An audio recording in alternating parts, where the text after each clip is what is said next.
You scroll to feel better, but scrolling is why you feel worse. Hidden psychology. You picked up your phone to check one thing. That was 54 minutes ago, and you do not even remember what you saw. Not one single thing. But something inside you still feels unsatisfied. Like you went looking for something and came back empty. Here is what nobody tells you about that feeling. You were not weak. You were not lazy. Your brain was doing exactly what it was trained to do, and someone trained it, on purpose. Once you understand how that training works, you will never look at your phone the same way again. And stay until part 4, because what I'm going to tell you about boredom completely changes what it means. Most people run from it. You are going to want to run towards it. What is actually happening in your brain? Here's where most people get the explanation wrong. Everyone says, it is all dopamine. And they are right, but not in the way they think. Dopamine is not the feeling of having something. Dopamine is the feeling of almost having something. It is not reward. It is the anticipation of reward. It says, something good might be just ahead.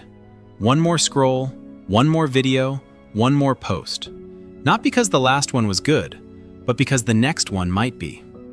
Now here is where it gets interesting. In the 1950s, a psychologist named B.F. Skinner put animals in a box with a lever. When pressing the lever always gave food, the animals pressed it when they were hungry. That was it. Then Skinner made the reward random. Sometimes food, sometimes nothing, sometimes a lot. The animals did not slow down. They pressed more. Obsessively, compulsively. They could not stop. Because unpredictability does something to the brain that certainty never can. He called this a variable ratio reinforcement schedule. Now, if you have ever been in a relationship that messed with your head, this next part is going to hit differently. Think about someone who was sometimes warm and loving, sometimes cold and distant, sometimes exciting and impossible to ignore, sometimes acting like you did not even exist.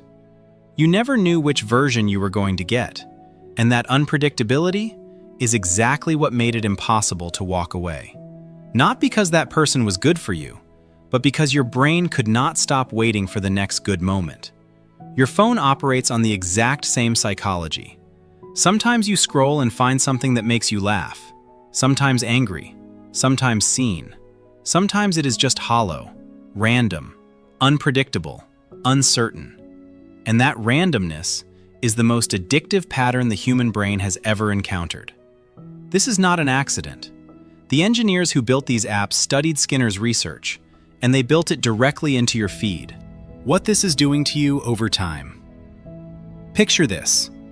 It is 1:12 a.m. Your room is dark. The only light anywhere is the glow from your phone. One more video, then another. You check the time. 2:03 a.m. You feel like you just ate an entire meal and are somehow still hungry. Here is what happened inside your brain during those 2 hours. Every piece of content gave your brain a tiny signal. Not a big one, just enough to keep going. Like taking small sips of something that never actually satisfies. And when your brain gets hundreds of those tiny signals every single day, it raises its own bar. It starts to need more stimulation just to feel normal. And then real life starts to feel dull. A walk outside feels too slow. A real conversation feels hard to follow. Music you used to love feels flat. Most people think life got boring. But life did not get boring. Your brain just forgot how to be inside it. Sit with that line for a moment. You scroll because life feels boring. But scrolling is exactly what is making life feel boring.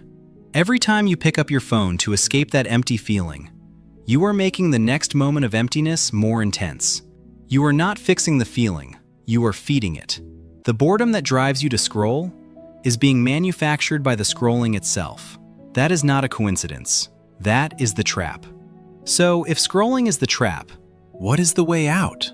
The answer is not what you think. The signal your brain has been trying to send you. Here's the part nobody ever talks about. Boredom is not the enemy. Boredom is a message. Think of your brain as having two modes.